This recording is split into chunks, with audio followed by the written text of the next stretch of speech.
The Drawn to Life series is loved by many, but is also notorious for the disturbing ending of its second game, Drawn to Life: The Next Chapter. In fact, so many people complained about it being too mature for kids that in later releases, the ending was changed. But in today's video, you'll be seeing me go through the entirety of the original that was released for the Nintendo DS in 2009. Because that ending, yeah, it's pretty nuts. The events of the next chapter take place not too long after those of the first game. You should watch my first video about Drawn to Life before moving on so that you have some context. But if you don't want to, don't worry, I'll try to do a quick recap right now. In the first Drawn to Life, we follow these adorable bunny-looking creatures called Raposa. They live in a village, and they have something called the Book of Life. This book is the reason for the world's existence, but the game's antagonist, Wilfre, tore it apart and brought darkness to the world. We played as the creator, basically God, and made a hero to stop Wilfre. We went through a bunch of 2D platforming levels where we could draw our own obstacles to life, and through playing these levels, we recovered the scattered pages of the Book of Life. The most important characters to the story were Mari, Jowie, and the mayor. Jowie is Mari's childhood friend / love interest. They have a really cute romance. The mayor is Mari's dad, and Mari is next in line to become mayor. The new responsibility is a lot of pressure, but she's doing her best. Besides those three, there's a lot of other villagers, but I'll just name a couple: Heather and Mike. Heather is a young girl we rescued who pretty much became the adopted daughter of Mari and Jowie, and Mike is a human. And that's about all there is to him. He's only human in this world of Raposa, and it's kinda weird. Despite most of the characters being relatively unimportant to the plot, they really contributed to making you care about this village. It felt like a wholesome community that you wanted to protect, but unfortunately, near the end of this game, it took a devastating blow. The mayor was killed by Wilfre. Yeah, like straight up murdered. At the end of the game, we defeated Wilfre in a boss fight. The Book of Life was restored, and the world was saved. Mari became the new mayor of the village in her father's place, and now lives a peaceful life with Jowie and Heather in the village. What a wholesome and happy ending. I'm sure the next chapter will be just like that. Right? Right?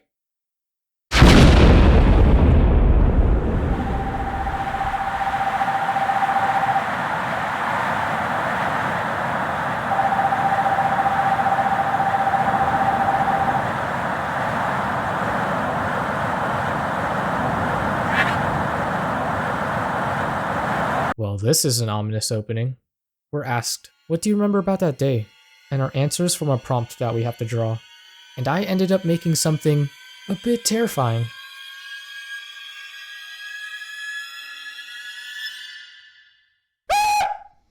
Did I jump scare you? Afterwards, we get an impressive opening animation. Heather wakes up from a nightmare she has about Wilfre and then wanders alone to a beach. When Mari and Jowie wake up, they notice that Heather is nowhere to be found in the village. So they decide it's time to bring the creator back to find her. Divine intervention is cool and all, but I feel like we could have at least tried looking for her first. Anyways, just like in the first game, we can draw our own hero to life, and here we whoa! Now that was super cool. But unfortunately, this is the beginning of bad things to come. Color starts draining from the village and everyone starts to panic. Then, Wilfre appears from a portal. I have no idea how he survived the first game, but I guess he's back now. Wilfre continues his attack by randomly sending away villagers into portals, separating everyone. Only a few of us remain, including Mari and Jowie. Before Wilfre leaves, we see that he's holding Heather captive, and she drops her pendant before being taken away. Color continues to fade, and everybody flees to the shore. It looks like there's no escape, until suddenly, a giant turtle with a village on its back arrives and saves everybody. Yeah, I don't know where this thing came from either, but whatever. In this new village, we finally create our hero. We then learn that Heather's pendant is magical and can guide us towards where she is. And since she's being held captive by Wilfre, this will also lead us to him, so we set sail to find them. For the rest of this game, we'll travel to 4 different lands that each have their own set of levels and stories to tell. Heather's pendant points us towards the first destination, Watersong Village. On the way there, we get this sweet interaction between Mari and Jowie.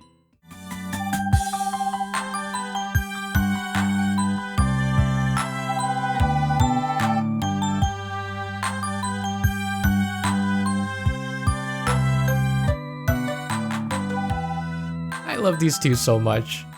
When we arrive at the village, we find out that the colors have been drained here too. To restore it, we'll need to play levels to find color drops, and afterwards, we can use them to paint the world back in. Coloring in areas on the map also unlocks new levels for us to progress the story. This overworld map is a huge upgrade from last game's level selection screen, and the art is gorgeous. Oh my goodness, look at all the details, wow. When jumping into the first few levels, I'm already impressed with how much better the gameplay feels than the first Drawn to Life. Pretty much every problem I had with the first game's gameplay was fixed. The camera zooms out when you need to see more obstacles, the controls feel smoother, and the level design is more practical so that you don't waste your time getting lost. Of course, we keep the best feature from the first game, which is drawing things to life. But there's also some new additions to the gameplay.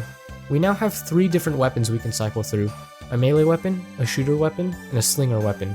Later on, we'll also be introduced to some new gameplay forms that let us traverse stages in different ways. The main objective of these levels is to reach the end and find this giant color drop bottle so that we can paint in more of the village. But there's also some additional stuff you can find, like the villagers that Wilfre separated from us in the beginning of the game. I already know I complimented the art for the overworld maps, but the art in the levels themselves looks so good too. For Watersong, it's this combination of ocean and instruments. It's really creative. This is such a great start to the game, wow. Mari's goal in Watersong Village is to talk to its leader, Mayor Rose, for help against Wilfre. But when we find her, we learn that she's the one that needs our help. Rose has lost her voice, and apparently, that's a big deal in Watersong.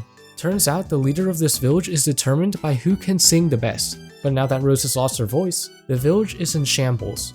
And you know, if this is how they choose their leaders, I'm surprised that they haven't fallen apart sooner. The reason Rose lost her voice is because of a new villain named Salem. Not long ago, he challenged Mayor Rose to an opera singing competition. They made a deal where the loser would never be able to sing again, and their deal was sealed with a magical promise conch. Salem won by cheating, and Rose lost her voice, bringing us to today. Rose's son, Miles, has been running away from home in search of the promise conch to undo the deal they made. We help out by playing some levels and eventually find the conch. We bring it back to Mayor Rose, and just like that, her voice is back. Mayor Rose should be able to continue leading the village again, but feels unfit to lead after foolishly giving up everything for a wager with Salem. So she decides to transfer her voice to Miles, and as a result, he'll become the new mayor. Also, by doing this, she'll die. Huh? Ma'am, this is a child. You can't make him mayor. And what's with this insane death condition where the current mayor has to die in order to pass their voice on to the new one? That's nuts! And we follow through with this. Miles is brought to the courtyard where Rose starts singing her heart out to pass down her voice. And here, we get this entire song with amazing vocals and emotional cutscenes of their memories together. What is happening, and why is this so beautiful out of nowhere?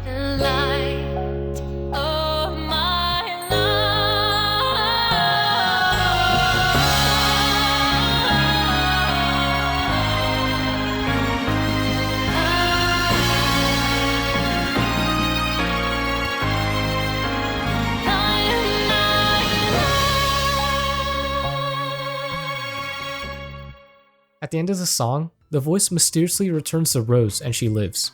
The creator pulled some divine intervention, saying that Rose's time hasn't come yet, and that she's still needed. Before we can celebrate that nobody died, Salem barges in and reveals that he's actually Wilfre in disguise, and he calls us fools for blindly following the creator before leaving. Then, we get this boss fight with a ghost pirate named Bockybeard. This felt super random, because it has nothing to do with the plot. Why are we randomly being attacked by some pirate? I feel like the game could have just added one line of dialogue where Wilfre says something like, "I'll bring in my friend to take care of you." But they didn't. They just tossed in this boss fight here. I mean, it's neat, but why is this here? After that, there's not anything left for us to do here at Watersong. At least we helped Rose out, but we're not much closer to catching Wilfre and saving Heather. In defeat, we return to our turtle village. The weight of responsibility is bringing Mari down. As the mayor, she wants to save Heather, but it's proving more difficult than expected. To get her spirits up, Zhao uses the promise conch to vow that he'll protect and support Mari, before throwing it into sea, meaning that if he breaks this promise, I think he dies. What a Chad move. But in the morning, we find out that Mari's missing. She's just gone. It's shocking and there's no explanation. So the villagers decide to set sail to look for her, which I think is a pretty questionable decision. Like, do you think she swam somewhere? Putting that weird logic to the side, we use Heather's pendant to point us towards our next location, Lavastream City. On our way there, Zhao is feeling troubled about Mari's disappearance. Was she kidnapped, or did he put too much pressure on her, causing her to run away? He just can't come to terms with the situation. Here, a Raposa named Sok comforts Jowie. He says that he understands what Jowie is going through, and encourages him that going after her is the right thing to do. Thanks, Sok. That's so kind of you. But also, who the hell is this guy? Okay, so Sok is a random Raposa that we ran into at Watersong. He seems to have amnesia, and only remembers being sucked up into a portal before being brought to us. And ever since then, we've accepted him into our crew, and he's just with us and Jowie practically all of the time from here on out. Okay then, cool. Don't know why you're here, but happy to have an extra pair of hands for the next area. Lavastream City is ruled by King Miney, a crazy dictator who forces all of his workers to mine for crystals non-stop. We try to get more information about Mari, Heather, and Wilfre from him, but this dude just doesn't want to help at all. So it's time we play some levels and look for ourselves. These levels introduce us to our first alternate game mode, blob form. With this, we turn into a ball and can squeeze ourselves through these small gaps that we otherwise wouldn't be able to fit in. It honestly feels a bit slow, but I think later on in the playthrough, this game mode was used a lot better. After playing some levels, we spot Mari in the distance, but she's acting really strange. She doesn't try talking to us and instead runs away. While asking other villagers of Lavastream for help, we start learning more about King Miney. Apparently, he used to be a generous leader until Wilfre showed up. After that, he started forcing everyone to work non-stop. The main reason the workers can't fight back is because of these powerful robots called Raposa that follow King Miney's command. So to help the villagers, we shut off the Raposa to take away his power. Unfortunately, there was a safeguard in place. A giant Raposa awakens and is this area's boss fight. This boss fight is way too long. Phase 1, we fight the robot. Phase 2, we fight it from the inside. Phase 3, we're outside and fighting the robot again. Phase 4, inside again. Phase 5, outside again. Phase 6, finally, we destroy the heart from the inside. This many phases was not necessary. At least it looked cool though. After we defeat the giant Raposa, King Miney begs for forgiveness, crying that he only did what he thought was best for the village. And the villagers go, it's fine. We all got carried away here. Hell no, dude, don't forgive this guy. Sure, Wilfre was involved, but not that much it seems. I think most of this is on King Miney. Earlier, there was this scene where the Raposa were going haywire around him, and I was just crossing my fingers that he'd fall in the lava, but he didn't. And now, I guess all the workers will live happily ever after with him continuing to be their king. Alrighty then. When we return to our turtle village, Jowie finds Mari in his room, but something's wrong. She takes the Book of Life, she tears out the pages violently, and tells Jowie to just please go home. She doesn't want to hurt him. We corner her to ask why she's done this, but she flees using one of Wilfre's portals. Despite what we just saw, Jowie still believes in the goodness in Mari, and of course, still wants to save Heather, so we set sail towards our next location, Galactic Jungle. Galactic Jungle is governed by a mysterious council that doesn't show their faces. They impose absurd rules on their people, who blindly and gladly follow them. For example, to stop the spread of cold and disease, the council proclaims that sneezing is forbidden. Jowie and Sok want to meet with the council because... I don't know why, honestly. At every area, our objective so far has been to talk to their leader, which hasn't really been helpful, but I guess we're still doing that. Instead of the council, we meet one of their workers, Click. I hate Click. He agrees to help bring us to the council, but every time, Click has some excuse that prevents us from meeting. First, he says that if we find a lost motion accelerator, then he'll set up a meeting. So we play a level, find the part, and give it to him. And then, when we try to take an elevator to the council, it's apparently broken and Click goes, "Uh-oh, if only we had a photon blaster to fix this. Please find it and then I can take you to the council." So we play a level, find a part, and give it to him. So now the elevator is fixed, but he goes, "Oh no, silly me, I don't have my security key to get in." So we play a level, and then we blah blah blah blah blah. You get the point. He's stalling. As for these levels, I really enjoyed the spacey forced aesthetic. They also introduced us to another new game mode. In Lavastream City, it was the blob form, but now there's something called spider form, and with it, I have created an abomination. The spider form is a lot of fun. You can climb on walls and sling around with webs. After playing a bunch of levels, Jowie and Sok get fed up with Click stalling, and we take matters into our own hands. We draw a spaceship to fly ourselves up to the council, and fight a boss that's guarding their room. This boss uses an alternate game mode where we fly in our spaceship and attack with missiles. In the second phase of this boss fight, this enemy has this laser that one-shots you, which feels so unfair. The fight honestly feels a bit scuffed, but I just spammed my projectiles and somehow got through it. Afterwards, we finally enter the council room, only to learn that the council doesn't even exist. It's a Wizard of Oz situation where Click was behind the scenes the entire time, and after being caught, he explains why he created this false society full of insane rules. The old mayor of this place died, and the villagers fell into despair, and Wilfre suggested to create an authoritarian space fortress to rule the people, so Click did just that. So again, Wilfre's involved, but not that much. Afterwards, Click reveals the truth to all the villagers, that he's been lying this whole time, but he was just trying to do his best to protect them. And everyone forgives him and votes for him to continue being their leader. No. Get this guy out of here. Get this guy out of here. We return to our turtle village in low spirits. The council was fake, and we're not any closer to finding Heather, Mari, or Wilfre. Some villagers just feel like giving up and going home, while Jowie remains insistent that Heather's pendant will eventually guide us towards her. And then... And Sock? Where are you going? Sock runs to the edge of the village and throws the pendant into the ocean. Why did he do it? Well, because Sock is Wilfre in disguise. I don't know how I feel about this. Jowie is distraught about this reveal, but strangely feels hopeful, because now he's thinking that maybe Mari didn't actually betray them. Maybe it was Wilfre in disguise all along. But he already got away, and without Heather's pendant, how will we ever find them? Well, there's one mistake Wilfre made, leaving behind his sock, which happens to be magical and points us towards his direction. With the hat as our guiding compass, we head to the final area, Wilfre's Wasteland. Upon landing at shore, we're confronted by Mari. Much to Jowie's dismay, this is not Wilfre in disguise. She wasn't kidnapped, she isn't being forced to work with him. This is her acting on her own free will, and something Wilfre told her made her switch sides. Mari tries to get Jowie to understand their reasoning, but he resists. Feeling that she has no other choice, Mari gets Wilfre to kidnap Jowie and they teleport away. We wander alone in the wastelands, thinking all is lost, until we run into a familiar face. The mayor. Wait, what? The mayor? What? So I'm just gonna assume that this is obviously his ghost or his spirit talking to us, but I think the game could have made this a bit more clear. Just lower that opacity a little and we're good. The mayor tells us that Mari has lost her way, and we need to stop Wilfre.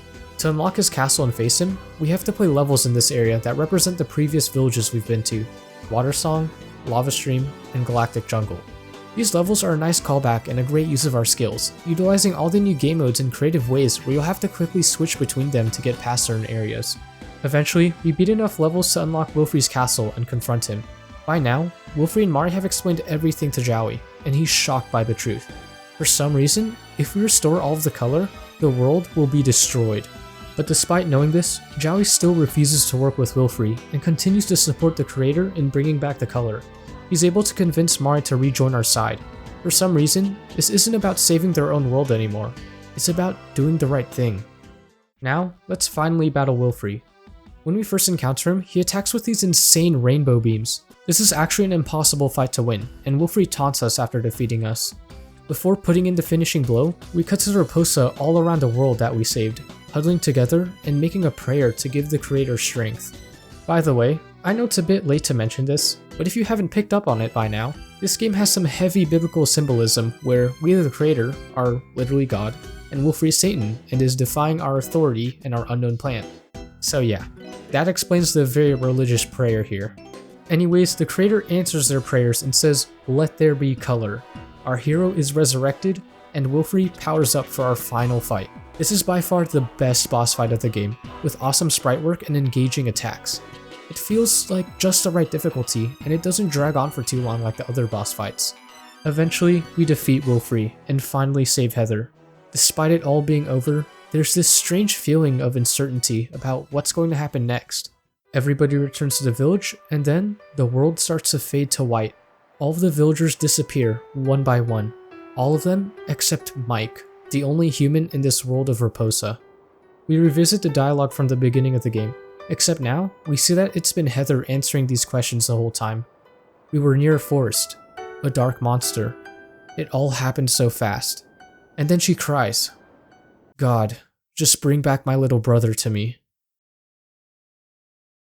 Then, as the credits roll, we get a slideshow accompanied by a fantastic vocal performance. And these are the images they show to reveal the truth.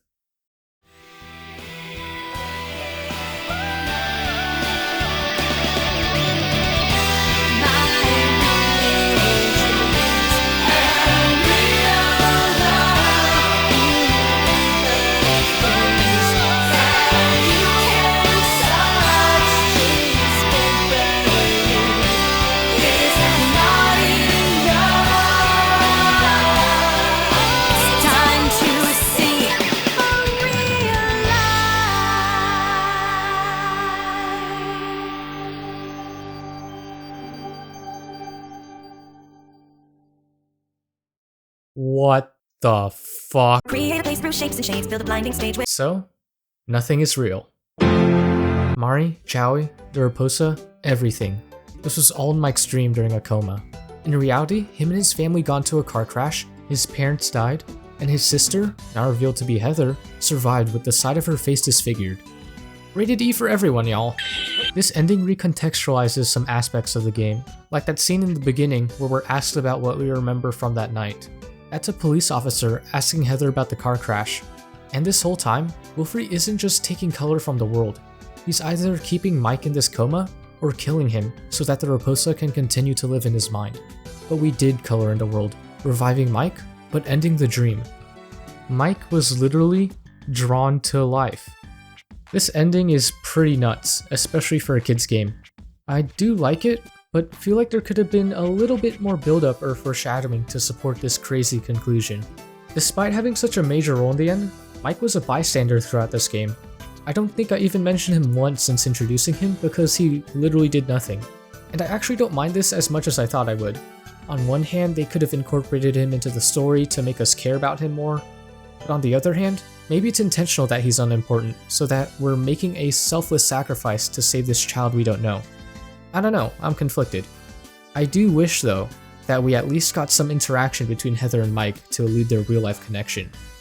I'm also not 100% on board with the brutality of a violent car crash and his parents dying. Like, I don't mind traumatizing kids. I mean, I don't mind putting more mature aspects like this into kids' games because this is real life. Bad shit happens.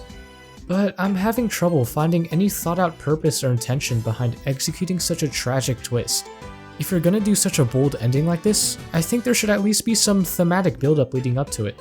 Maybe something like an underlying message about cherishing the ones you love because you never know when you might lose them. But I don't think this game really has that, which makes me feel like this ending came a bit too out of left field, and that it was put in for the sake of shock value, to be edgy. And to me, that just feels a bit tasteless. So yeah, those are just some nitpicks I had about this ending. Like I said, I do like it, but I think that aspects of real life in the game could have been connected better to form a more cohesive conclusion. Like I mentioned in the beginning of the video, this ending was actually so controversial that they released a different version of it with an alternate ending.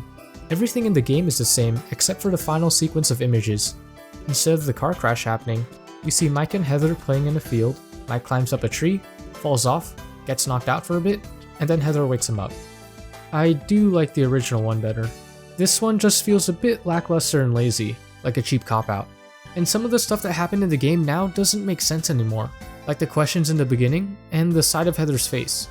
Based on what I've read online, this alternate ending isn't considered canon since the original developers were not involved with the change, so I think we can safely disregard it. That's just about all I wanted to say about the endings, so now, I want to talk about my final thoughts in general.